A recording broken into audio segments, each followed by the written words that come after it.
Bonjour à tous, alors aujourd'hui je vous propose donc un bac STMG, c'est un exercice qui va nous permettre de réviser tout le chapitre des fonctions, avec lecture graphique, calcul de dérivée et signification même de ce que c'est que la dérivée. Donc vous avez la courbe d'une fonction, donc on vous la donne, définie sur un intervalle donc 1, 4, et on va étudier donc ce QCM. Vous avez à chaque fois 4 propositions, il faudra trouver quelle est la proposition correcte.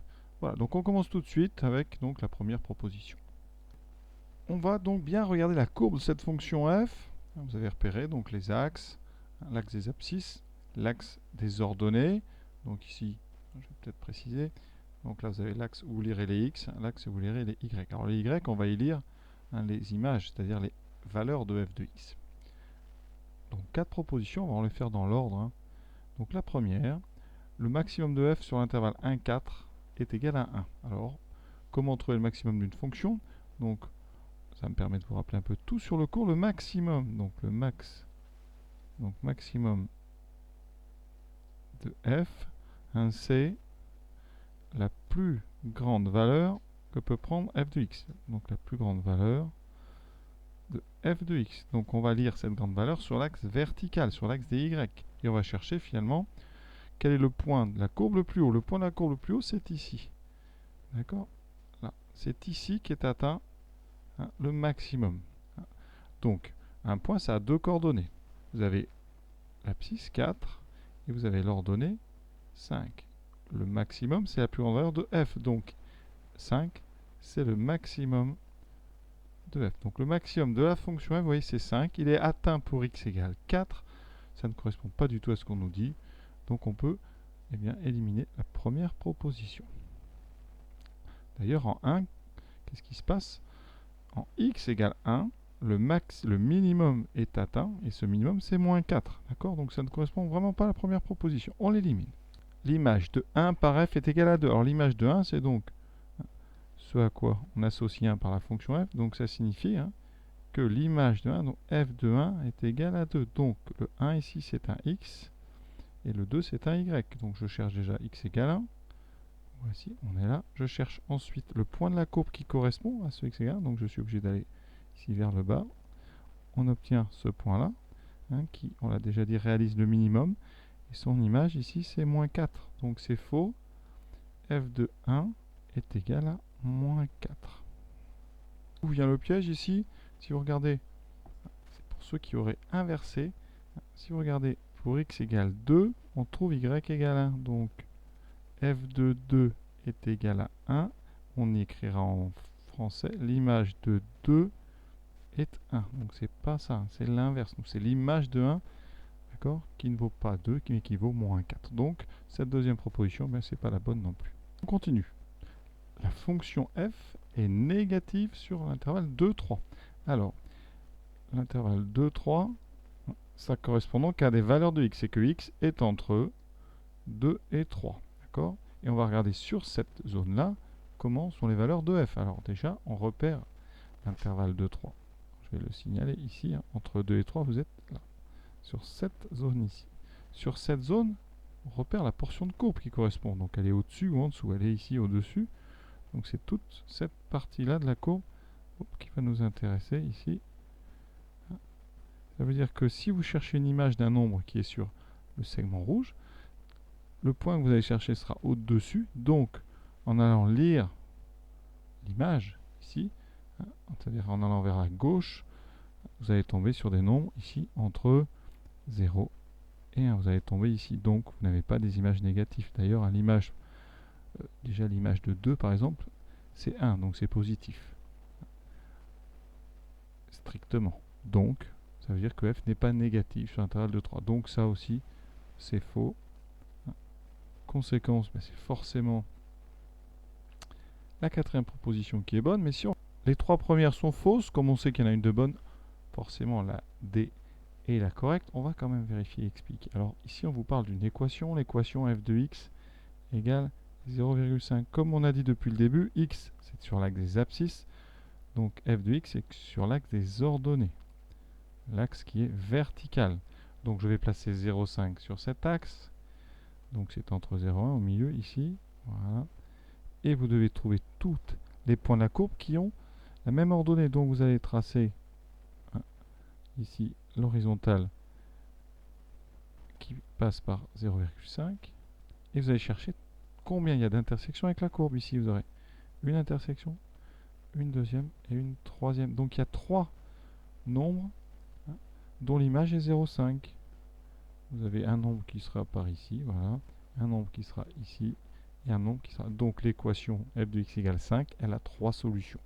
Et c'est pour ça que la proposition D, c'est la vraie. C'est la bonne. Voilà donc pour cette première question.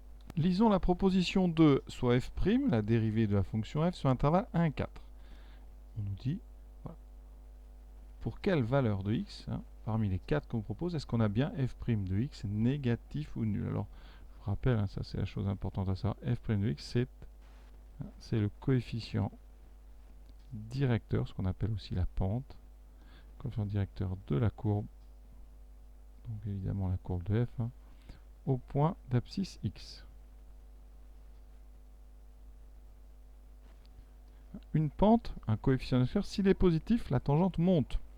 Donc, vous voulez ici f' négatif, traduction graphique, il faut que la courbe, elle, ait des tangentes qui descendent, donc la courbe, elle descend. C'est une traduction rapide. Voilà. Donc, on va chercher quand descend, quand on va de gauche à droite, bien sûr. Donc, vous avez une fonction qu'on appelle décroissante. Où est-ce que déjà la courbe est décroissante ici? Il n'y a pas beaucoup d'endroits. Au départ, la courbe est croissante, la fonction est croissante, et vous avez une descente juste ici, sur cette zone. Le seul endroit où la fonction, ici, a des pentes négatives, c'est-à-dire où ces tangentes descendent, ça sera sur la zone entre 2 et 3.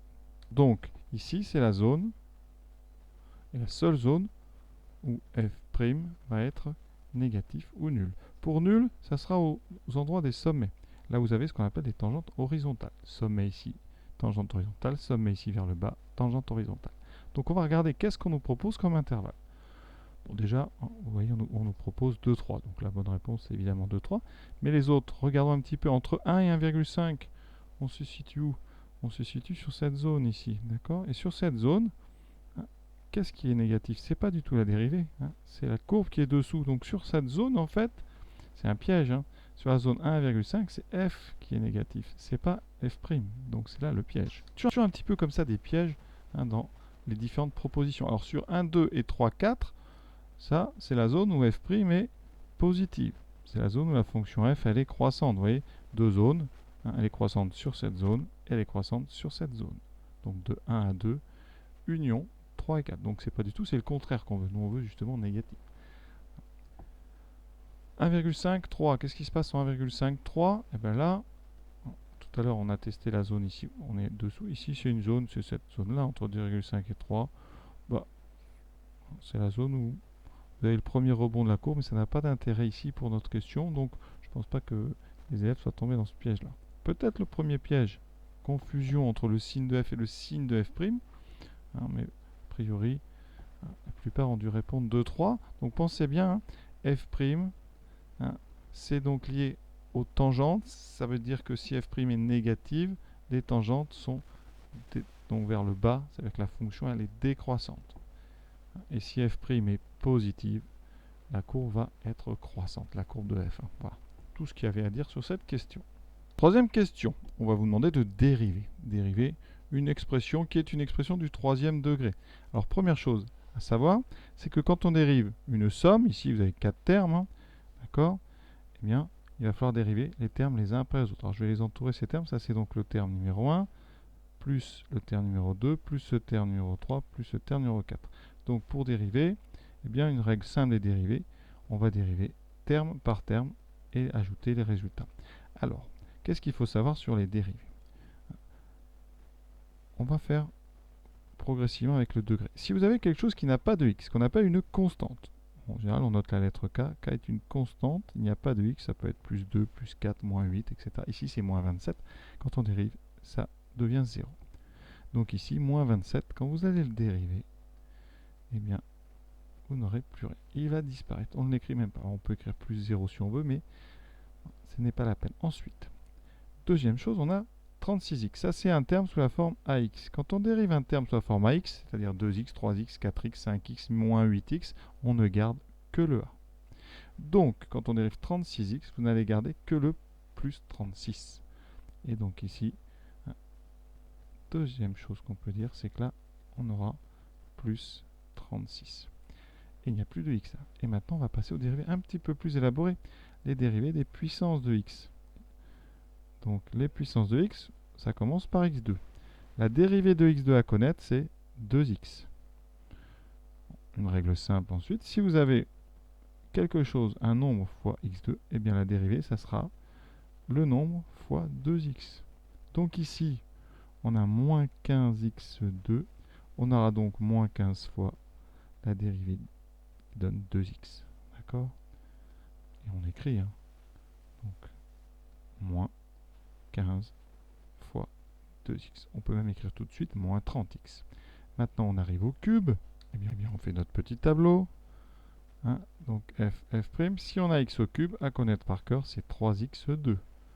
Si on a un nombre fois x3, ça fera le nombre fois 3 fois x2.